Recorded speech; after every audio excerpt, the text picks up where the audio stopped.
Voltamos com o nosso Aqui nas Cidades, desse break rapidinho, coisa rápida, só pra gente tomar uma água, dar uma respirada, enquanto a nossa convidada de hoje se ajeita por aqui também, né? Hoje a gente está falando sobre um tema, né? Vamos abordar um tema muito importante, um tema que é preciso ser falado sobre ele, porque infelizmente ainda hoje nós temos relatos, a gente noticia aqui, infelizmente, várias ações de violência contra crianças e adolescentes, abusos. Infelizmente a gente ainda tem pessoas que fazem esse tipo de violência, e essa data ela é para marcar esse combate, é para marcar essa luta contra esse tipo de ação. E hoje nós vamos conversar com a Maria Emília, a popularmente conhecida, carinhosamente conhecida como Xuxa aqui na cidade.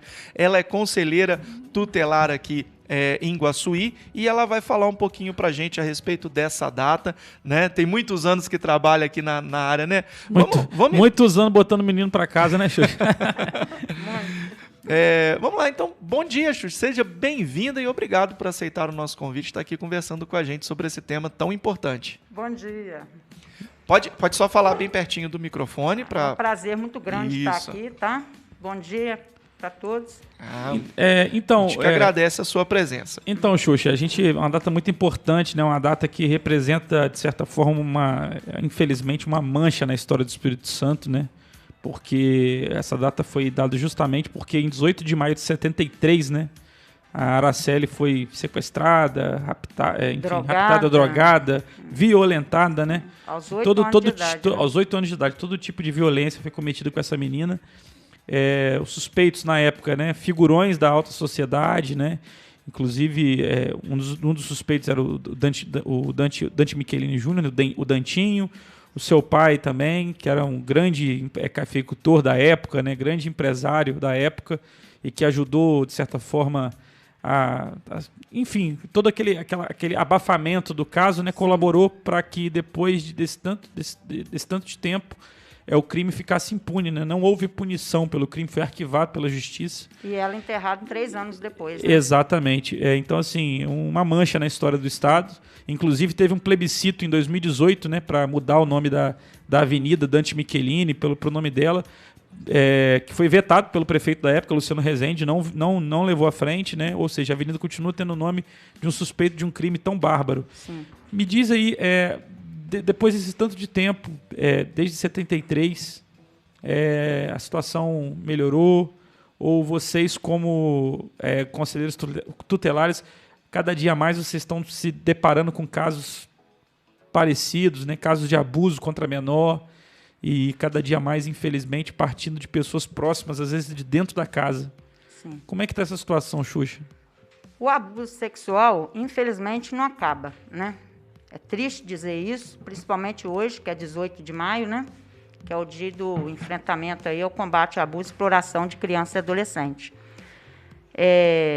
A gente tem, sim, esbarrado com muitas denúncias e é estupro de vulnerável, tá? Sim. É triste dizer que é estupro de vulnerável, porque perante o Código Penal, 14 anos incompleto para baixo é violência sexual, é estupro de vulnerável.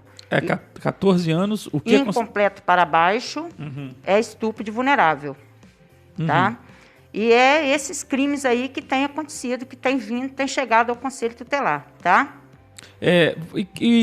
Sim, essa questão de estar sendo praticada, às vezes, por pessoas do próprio lar, assim, padrastos, madrastas, pessoas do próprio convívio, às vezes mãe e pai biológico também, né? Sim. São pessoas mais próximas. Entendeu? O que você deve a essa questão dessa proximidade? Por que isso tem acontecido tanto nessa situação? Você acredita, talvez, pela criança ter uma confiança maior naquela pessoa que está dentro do lar ali, acaba que se torna mais fácil para o abusador cometer o ato de abuso? Também, e geralmente também o desemprego. Geralmente a mãe confia no padrasto, né? e vai trabalhar. Geralmente a mulher, ela trabalha de empregada, né? E deixa a criança, costuma isso acontecer. Aos cuidados de alguém, né? Isso, do padrasto, até do próprio padrasto, que já ocorreu isso, entendeu? E a menina confiar no padrasto, como se fosse o pai, né? Lembrando que não é só crianças do sexo feminino, né? Tem meninos também, crianças do sexo masculino também sendo violentados, né? Sim. E a menina, o padrasto, ou de repente um vizinho que é chegado, né? Costuma falar que, assim, tipo, dá uma bala, aceita, a criança aceita. Um dinheiro, a criança aceita. Ou faz uma ameaça àquela criança para não contar. Que se contar, ou vai matar a mãe, ou vai fazer alguma coisa grave que ela tenha medo e costuma guardar isso para ela. Lógico. Essa questão da intimidação, da ameaça é muito complicada, né? Existem muitos casos que vocês chegam para atender, né? Que a gente entende que as pessoas elas ligam para a polícia, ligam para o conselho tutelar, a polícia também aciona vocês para poder acompanhar as ações. Quando chega lá, normalmente é comum acontecer de, às vezes, por conta de ameaças, a mãe ou até a própria criança não denunciar. E qual o risco disso para a família? É grave, né? É triste isso. A criança também, eu falo criança, adolescente, porque geralmente está acontecendo com criança e adolescente, tá? Que é o 14 anos completo para baixo. A criança costuma... infelizmente, a gente não está falando assim mal da justiça, que existe aquele ditado, a justiça tarda, mas não falha. Sim, sim. A gente tem esbarrado com abusador na cidade, na calçada, tá? Infelizmente. A mãe tem saído de casa com a criança, que o pai cometeu o abuso, tá? Criança, adolescente, de 12 anos, 13. E parte por ameaça, intimidação por parte do abusador, às vezes não conta, ou às vezes aquela criança cria uma intimidade, uma confiança com a coleguinha de escola, de repente, já aconteceu isso, de contar, e o conselho tutelar ser acionado.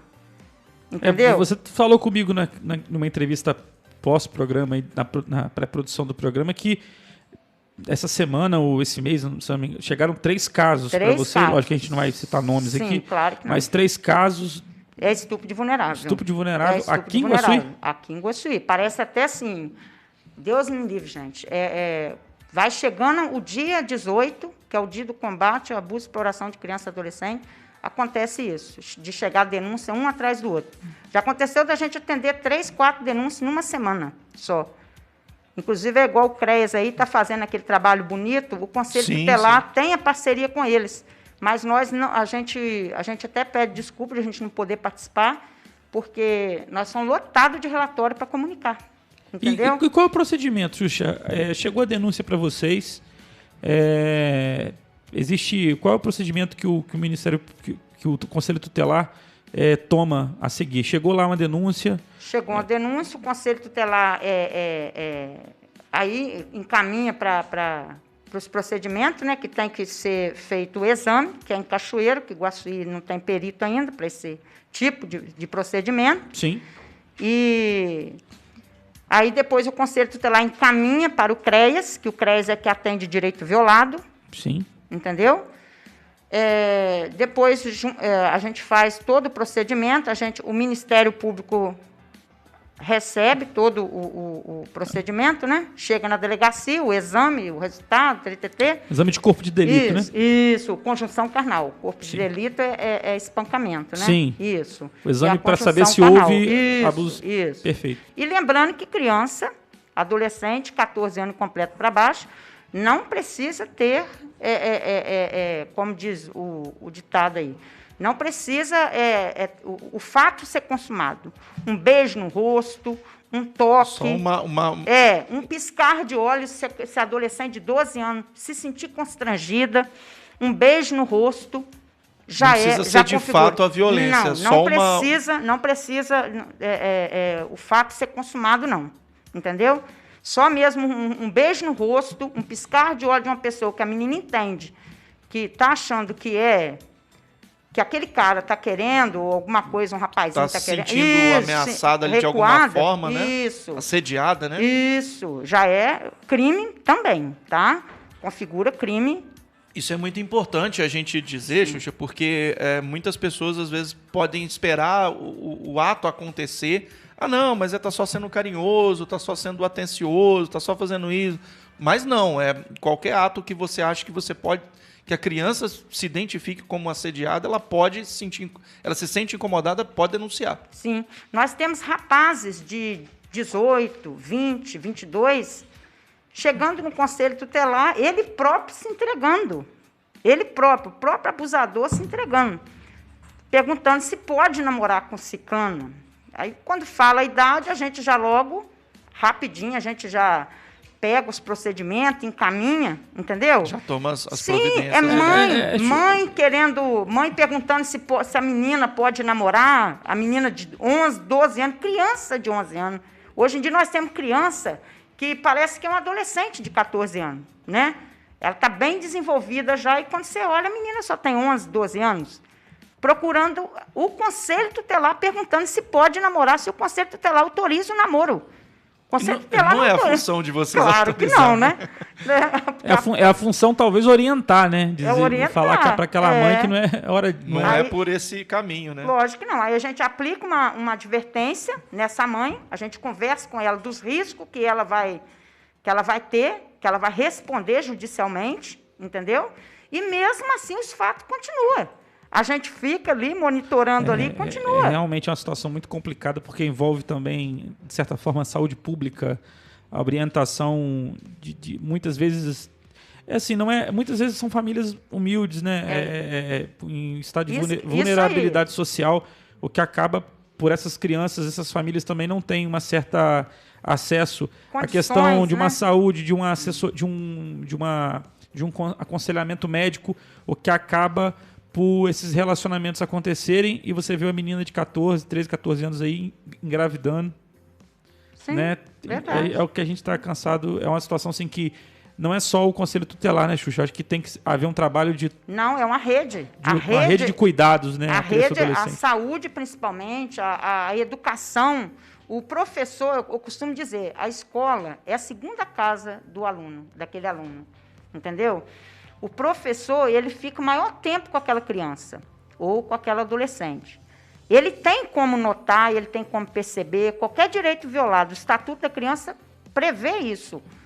Se a escola notar alguma coisa, denunciar o Conselho Tutelar, acionar o Conselho Tutelar. É isso que é interessante. Existe alguma característica assim que vocês observam em casos que chegam até vocês? A criança fica mais calada, mais quieta, não se...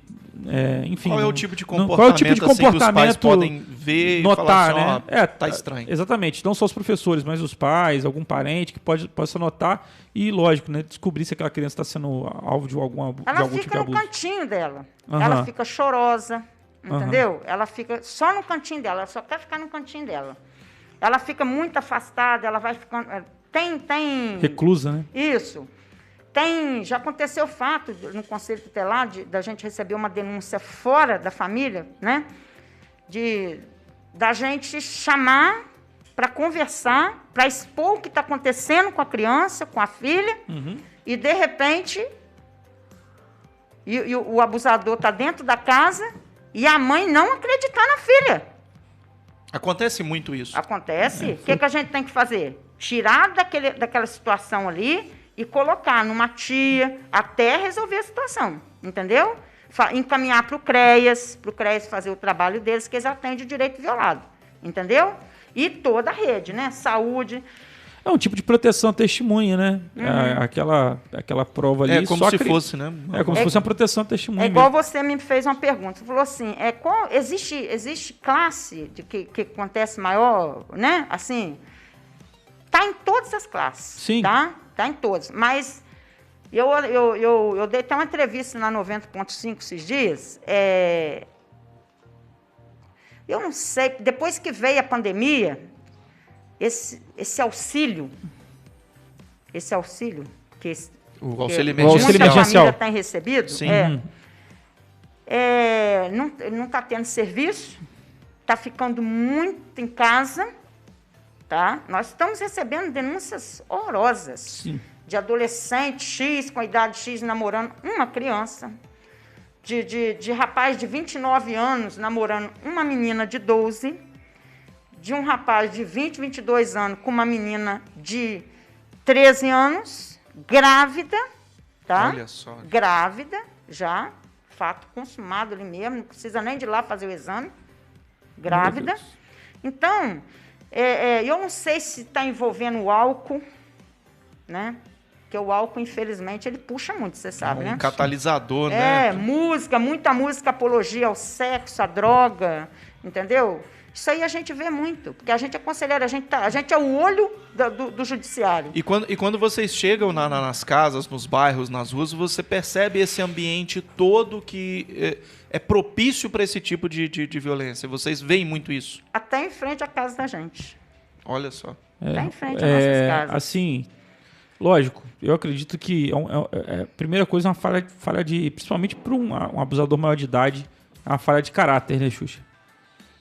O abusador... Parece doença, né? Só pode. É uma doença. É. E outra coisa, por mais que ele pague, por mais que ele vá preso, ele pague ali, não precisa pensar que ele vai sarar, não. Não precisa. Geralmente quem vai e volta comete os mesmos crimes. Na vivência coisa. de vocês no Conselho Tutelar, vocês percebem isso? A mesma coisa. Você falou a respeito da questão da pandemia, eu queria puxar esse link contigo, porque é o seguinte, a gente tem hoje, além do ambiente escolar, familiar, da rua, dos coleguinhas e tal, tudo isso aí presencial, mas tem a internet também. Sim, né? E nesse muito. momento de pandemia, com as crianças em casa, sem aula, os pais em casa, muitos Toma trabalhando, celular outros... aí, vai jogar, né? Exatamente.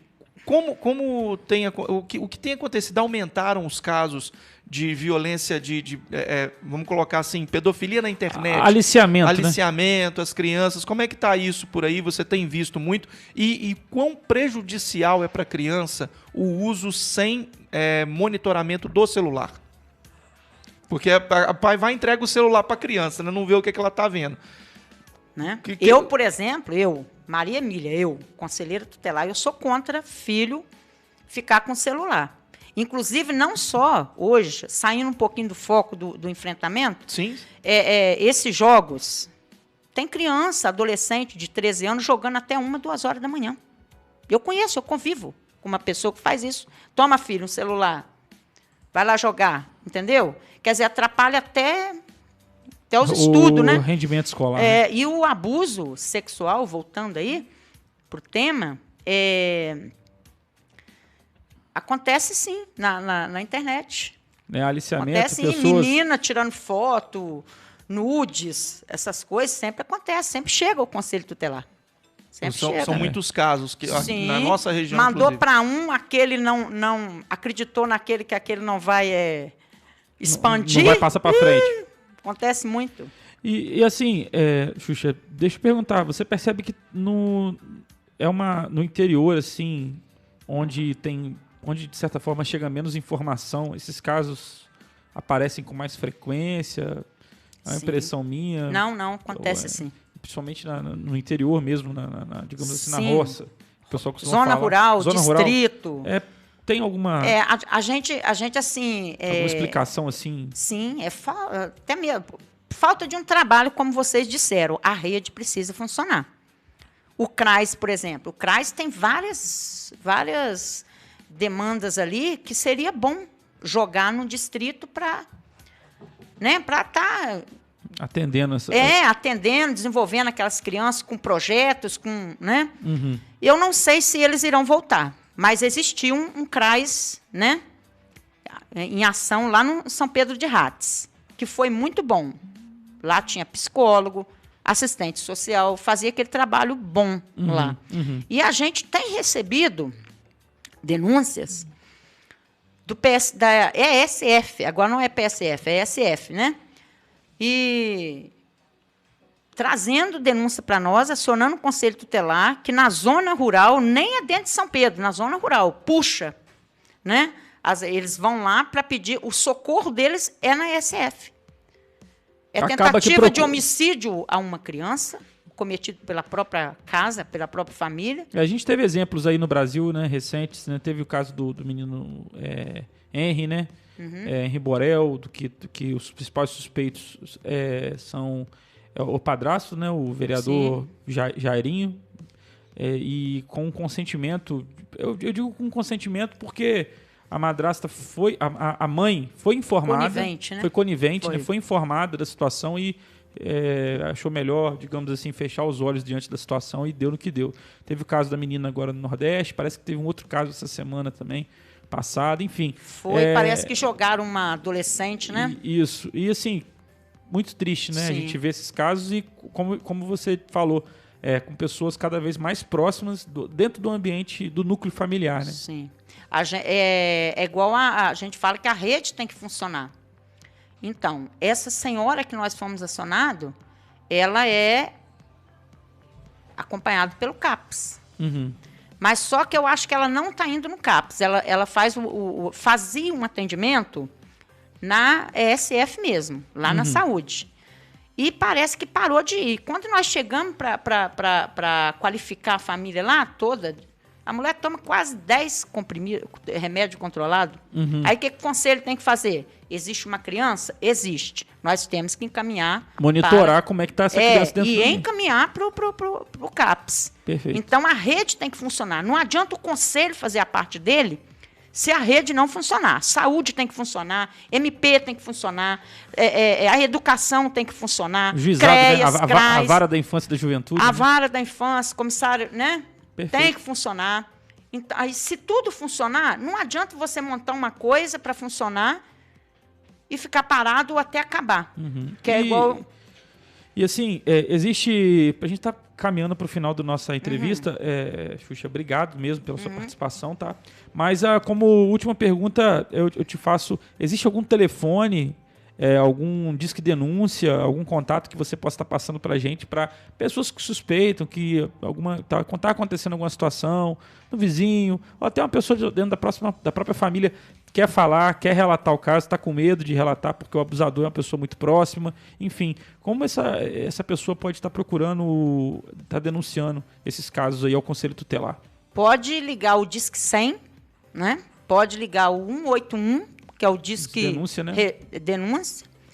E o nosso plantão do Conselho Tutelar, o que está funcionando é o celular particular de cada conselheiro. Sim. O meu é aquele ex-plantão, que é o 28 95 vezes 7208. De 8 da manhã. 28, o 9 5 vezes, né? 7208. 7208. E o nosso atendimento na sede é de 8 às 17 horas, 3553-3824. Pode denunciar, a denúncia é sigilosa, tá? Porque a gente pede o seguinte, não se cale, não de forma alguma. Não feche os olhos, né, para um crime desse, né, bárbaro desse, que isso para nós é triste demais. Você estava falando, Xuxa, a respeito da questão das ações na zona rural, até para lembrar o pessoal aí que dia 21 de maio, de 8 da manhã às 11, o CREAS daqui vai estar fazendo várias atividades no distrito de São Pedro de Rates. Exatamente. É importante. Parte dessa campanha, né, que começa hoje, essa campanha de enfrentamento à violência contra crianças e adolescentes. Xuxa, queria te agradecer de coração pela sua participação. Muito obrigado por ter vindo, por ter conversado com a gente. Trouxe aí muitas informações para nós. Passar aqui o serviço, gente, só repetindo aqui, que as denúncias contra abuso e exploração sexual de crianças e adolescentes, elas podem ser feitas através do Disque 100, que é o Disque Direitos Humanos, né, que a Xuxa falou, o 190 também, que a polícia, em caso de urgência, né, está acontecendo, a pessoa está presenciando, 190, a polícia vai ser acionada, e também através do 181, né, e todas essas formas de denúncia, elas são sigilosas, né? Isso aí. A pessoa não precisa se identificar. Não precisa ter medo, não precisa... Né? Exatamente, que não pode deixar acontecer o crime, né?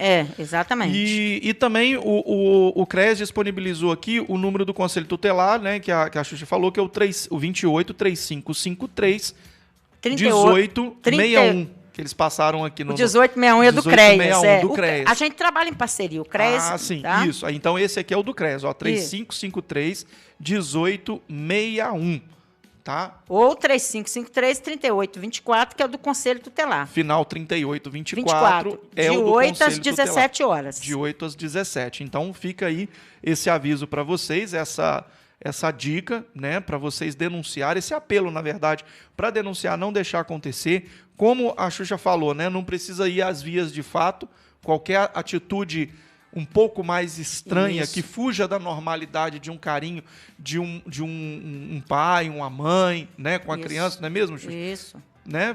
Denuncia, fala aí, procura orientação, que o pessoal do Conselho Tutelar está aí a postos para poder correr atrás para salvar as nossas crianças aí de qualquer situação complicada, né? Isso Queria te aí. agradecer, Xuxa. Queria que você deixasse um recado para o pessoal que está em casa aí, desse um alô para o pessoal. Queria parabenizar o Conselho Tutelar pelo trabalho, Trabalho, agradecer a todos vocês que trabalham lá, que desempenham, porque a gente sabe É que um não tem trabalho hora. árduo, né? Não tem Salário, ó, lá embaixo. Infelizmente, né, ó, pessoal, tem que valorizar a galera do Conselho Tutelar. Mas não é só aqui não, é nível Brasil, É lógico, porque em é. todo lugar assim. Sim. Então eu queria que você mandasse um recado aí, despedisse do pessoal da nossa audiência, do pessoal que está em casa aí.